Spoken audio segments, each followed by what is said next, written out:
Hello दोस्तों, मैं हूं मिस्टर बस, आपका होशियार, उपयोगी और स्मार्ट गाइड। चलिए मेरे साथ टाटा मोटर्स की बस मैन्युफैक्चरिंग टेक्नोलॉजी की दुनिया में। टाटा मोटर्स इंडिया के सबसे बड़े बस निर्माता हैं। हर जरूरत के लिए हमारे पास बस हैं और इन बसों में एक खास स्टार है, टाटा स्टार बस। इसका निर्माण हमारे लखनऊ और धारवाड़ के प्लांट्स में होता है और हमारा बस निर्माण का तरीका अपने आप में इंडस्ट्री के लिए गुणवत्ता और सुरक्षा का प्रतीक है। और आज मैं आपको उस प्रक्रिया से परिचित करवाऊंगा जिसकी वजह से टाटा मोटर्स ने बस और कोच निर्माण की दुनिया में अपनी खास जगह बनाई है। यह है बस बॉडी निर्माण प्रक्रिया। Tata Marco Polo Motors limited ये एक संयुक्त वेंचर है। इसमें टाटा मोटर्स ने दुनिया की सबसे बेहतरीन तकनीक के लिए हाथ मिलाया है दुनिया की एक बड़ी बस बिल्डिंग कंपनी ब्राजील की मार्को पोलो से। मार्को पोलो के पास बस बिल्डिंग और बस बॉडी के डिजाइन की वो तकनीक है जो सारी दुनिया में बेहतरीन मानी जाती है। मार्को पोलो दुनिया के 11 राष्ट्रों में उपस्थित हैं और इनके 23 प्लांट्स हैं। इन्होंने 3 लाख से अधिक बसें तो केवल ब्राजील के लिए बनाई हैं। अब ये दोनों कंपनी मिलकर एक अनोखी प्रक्रिया बना रही है। इसमें ग्राहकों की जरूरतों की गहरी समझ है और उस जरूरत को पूरा करने की काबिलियत भी।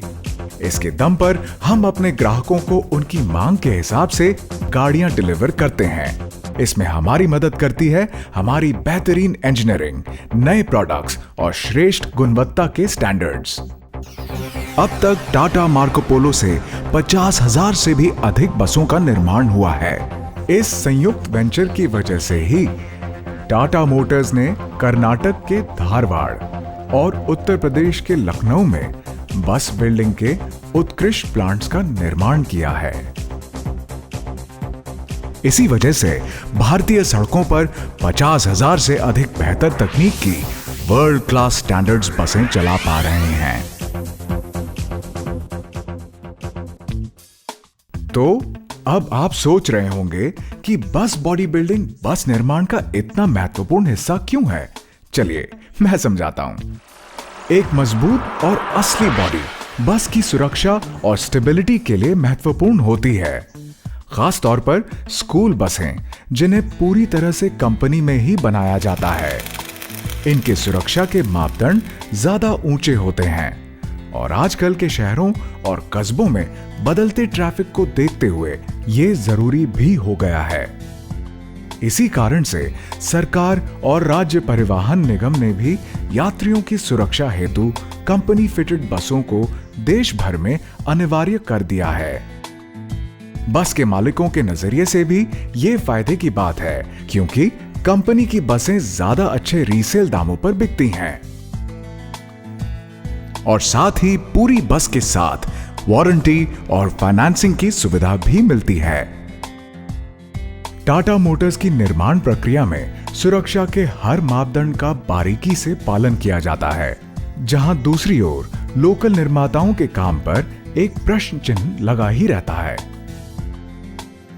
तो लीजिए, ये है एक छोटी सी झलक बस बॉडी बिल्डिंग के तरीके की। चेसी की प्राप्ति और तैयारी, स्ट्रक्चर की तैयारी और संयोजन, पैनलिंग, पेंटिंग, ट्रिमिंग और टेस्ट। अब मैं आपको हर क्रिया डिटेल में समझाता हूं। चेसी की प्राप्ति और तैयारी। चेसी या मॉड्यूल किसी भी बस बॉडी निर्माण प्रोसेस का आधार होता है। चेसी का निर्माण टाटा मोटर्स के पुणे और लखनऊ प्लांट्स के असेंबली यूनिट में होता है। बॉडी बिल्डिंग यूनिट में चेसी के आने के बाद उसके कुछ पार्ट्स तो हटा दिए जाते हैं, पर कुछ एग्रीगेट्स को सुरक्षित किया जाता है। चलिए चलते हैं बस बॉडी बिल्डिंग की अगली क्रिया पर। यह है ढांचे या स्ट्रक्चर का निर्माण और उसे जोड़ने का तरीका। बस को चलाने के प्रयोग में आने वाले अधिकतर एग्रीगेट्स चैसी में ही होते हैं, ढांचा वो हिस्सा होता है जो बस के बाहर से दिखता है और इसका काम होता है चेसी को सुरक्षित रखना। स्ट्रक्चर निर्माण प्रक्रिया के दौरान निम्न ढांचे बनते हैं: front structure, side structure, floor structure, rear structure, roof structure और रूफ पैनलिंग। टाटा मोटर्स में ढांचे बनाने की प्रक्रिया खास होती है। ये लोकल बॉडी निर्माण यूनिट्स के आगे काफी बेहतर मानी जाती है। इस प्रक्रिया में ये कार्य शामिल होते हैं: प्री ट्रीटमेंट और मैन्युफैक्चरिंग, स्ट्रक्चर्स का संयोजन, चेसी पर स्ट्रक्चर ड्रॉप, स्ट्रक्चर पर प्राइमर एप्लीकेशन।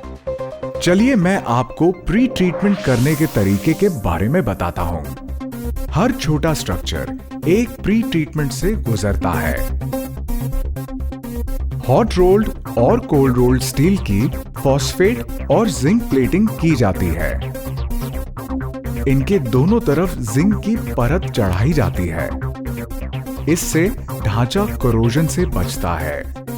इन जिंक प्लेट से पाइप्स बनते हैं। इन प्री ट्रीटमेंट की हुई पाइप्स का इस्तेमाल अलग अलग स्ट्रक्चर को बनाने में किया जाता है। ये हैं floor structure, roof structure, side structure और रेयर स्ट्रक्चर। इन ढांचों का निर्माण और वेल्डिंग फिक्सचर्स पर की जाती है। फिर फ्लोर के स्ट्रक्चर को चेसी से वेल्ड किया जाता है। इस तरह हम पहुंचते हैं दूसरे कदम पर, जहां फ्लोर स्ट्रक्चर को छोड़ बाकी सभी ढांचों के साथ में जोड़ा जाता है। फिर ये बड़ा स्ट्रक्चर चेसी से जोड़ा जाता है। इस प्रक्रिया को कहते हैं स्ट्रक्चर ड्रॉप ऑन चेसी। सारे स्ट्रक्चर्स का संयोजन सबसे महत्वपूर्ण प्रक्रिया होती है। ये स्ट्रक्चर बस की हड्डियों जैसा होता है, जो बस को सुरक्षित, मजबूत और टिकाऊ बनाता है। लो, ढांचा तो हो गया तैयार। अब वक्त है इसे मजबूत बनाने का और जंग से बचाने का। Primer application. इस क्रिया में हम ढांचे पर अधिक जिंक की मात्रा वाले इपॉक्सी प्राइमर की परत चढ़ाते हैं। एक भारी दबाव के पॉलीमर को ढांचे के खाली पाइप्स में भरा जाता है।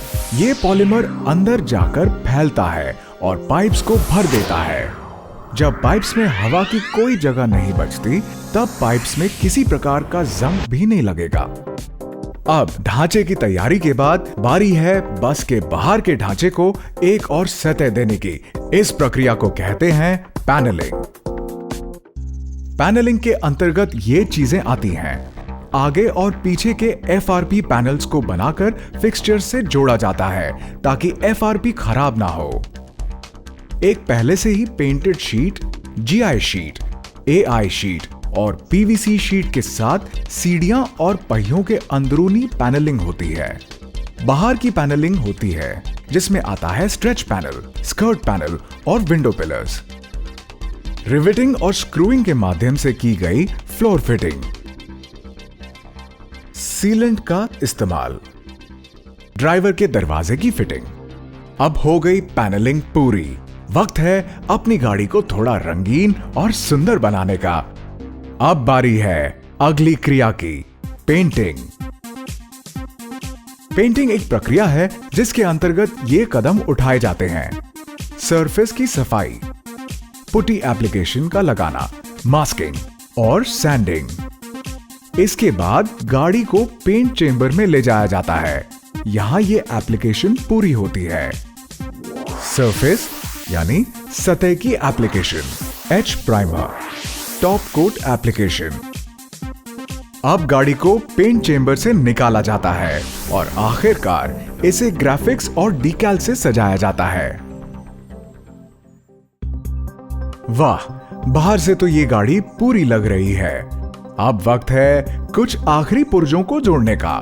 समय है अगले पड़ाव का, ट्रिमिंग। ट्रिमिंग में अलग अलग क्रियाएं होती हैं। यहां हम आपको उनमें से महत्वपूर्ण क्रियाएं बता रहे हैं: electric wiring, Windows fitment, passenger door की फिटिंग और डैशबोर्ड फिटिंग। इसके अलावा ट्रिमिंग में होती है बैटरी और इंजन हुड फिटमेंट, आगे और पीछे की विंडस्क्रीन फिटिंग, प्लाईवुड फ्लोर्स पर विनाइल पेस्टिंग, सीट्स और स्टैंक्शन रॉड्स की फिटिंग, आगे और पीछे की विंडस्क्रीन और साइड ग्लासेस पर बॉन्डिंग एप्लीकेशन। ट्रिमिंग के बाद गाड़ी बिल्कुल शानदार लगने लगती है। पर टाटा मोटर्स में कोई भी प्रक्रिया टेस्टिंग के बिना पूरी नहीं होती। तो अब हमारी बस टेस्टिंग से गुजरेगी। टेस्टिंग में होता है आंखों देखा इंस्पेक्शन, शॉवर टेस्ट और रोड टेस्ट। आंखों देखी इंस्पेक्शन के दौरान बस के हर अंग का अच्छी तरह से परीक्षण किया जाता है। शॉवर टेस्ट, इस टेस्ट से यह पक्का हो जाता है कि बस के किसी भी अंग जैसे कि ड्राइवर, सवारी और कंडक्टर के कंपार्टमेंट्स, डिक्की वगैरह में कोई पानी की लीकेज नहीं है। यह भी निश्चित होता है कि गाड़ी की लाइट्स, फॉग लैंप्स, इंडिकेटर इत्यादि में भी पानी नहीं जा रहा। रोड टेस्ट से परीक्षण होता है गाड़ी की निष्पादन का, उसके इलेक्ट्रिकल कनेक्शंस का, बस बॉडी फिटिंग और किसी प्रकार की अजीब आवाज या ढीलेपन का भी पता चल जाता है। तो ये है टाटा मार्को पोलो प्लांट्स की बस बनाने की प्रक्रिया। इस प्रक्रिया की वजह से कंपनी में बने बसें बहुत अच्छी क्वालिटी की बनती हैं और बहुत लंबी चलती हैं। आखिरकार ये बसें टाटा की हैं और टाटा वो कंपनी है जो भारत की सड़कों को किसी भी और कंपनी से बेहतर समझती है और सर्वश्रेष्ठ बसें बनाती है। और इसी के साथ मैं मिस्टर बस, आपका होशियार, उपयोगी और स्मार्ट गाइड, आपसे विदा लेता हूं। टाटा मोटर्स की दुनिया का एक और दिलचस्प सफर यहीं खत्म होता है। धन्यवाद और अपना ख्याल रखिएगा। अलविदा।